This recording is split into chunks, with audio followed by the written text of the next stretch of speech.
It is 6:51, time for the morning sprint. Governor Evers is suing the Republican-controlled legislature and asking the Supreme Court to take his case.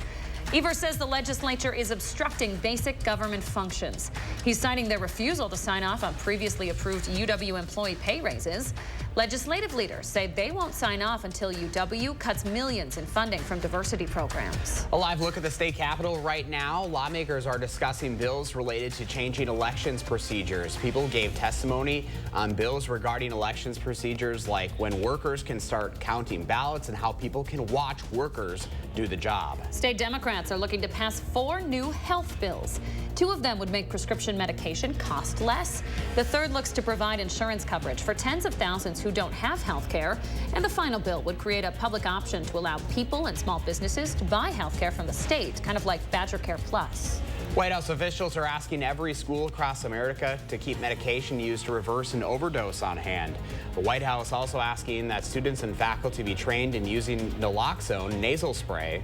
This comes amid a nationwide increase in overdose deaths among adolescents. Beloit police are looking for a woman last heard from a week ago now. 58-year-old Bessie Thomas of Beloit was last heard from last Wednesday. Police say she could be traveling in a 2017 Jeep Red Patriot with Wisconsin plates. Anyone who might know where she is should call the number on your screen. That's for the Rock County Communications Center. I-94 is all clear this morning after crews cleared the scene of an overturned semi-truck. Take a look at this new video. It caused delays throughout the day Tuesday, blocking traffic in both directions near Camp Douglas. The semi spread from the eastbound left lane across the median and into the westbound right lane. Police in Janesville say they don't think anything suspicious happened when a train going through Janesville derailed yesterday. It sent 4 cars off the tracks. You can see here, nobody was hurt, but quite a mess of spilled grain. They're still trying to figure out the cause. Madison police are investigating the stabbing of a woman early Sunday on the southwest side. Police have arrested 3 people after responding to Allied Drive around 5 in the morning. They say dozens of people were there. Multiple tried intervening with the investigation. Police say it all stemmed from an argument over a crash in the parking lot of an apartment building.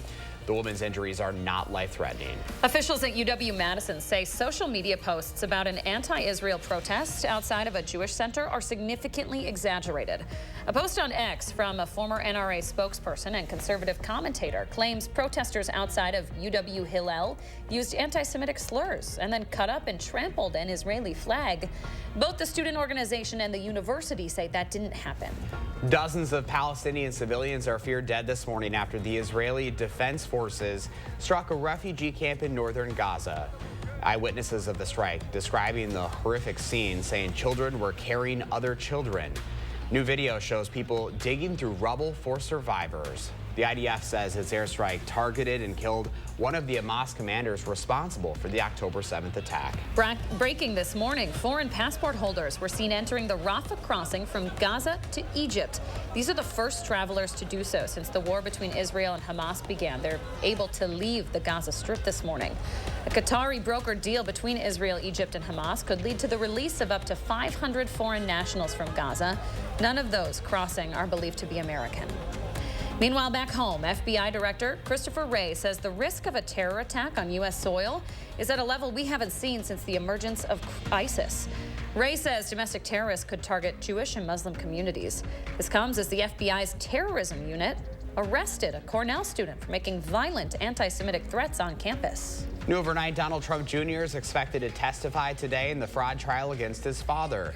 The New York Attorney General alleging Donald Trump, his company, and executives, including his sons, conspired to exaggerate his wealth by billions.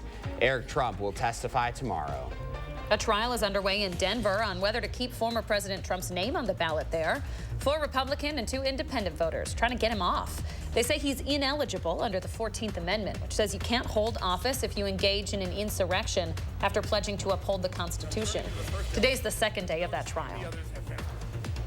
All right, coming up on 7 o'clock on this cold start to the morning. 21 now. We've dipped a few degrees here over the last hour in Madison. 22 in the Dells, 25 in Janesville. Sunshine to start. A little bit more cloud cover as the afternoon wears on. Upper 30s to around 40. So still another cold day. We do have the sun for now this morning, but we are looking at a little bit more cloud cover this afternoon as temperatures climb up close to 40. Warming trend, though, by Friday, we should be up closer to average as we get in the lower 50s. And it looks like those 50s will continue this weekend. Maybe a passing shower, but generally dry weather for the weekend. Better chance of rain next week. Kelly, thank you very much. Good to see you, Josh. Yeah, good to be here. Thanks for joining us. We'll see you tomorrow.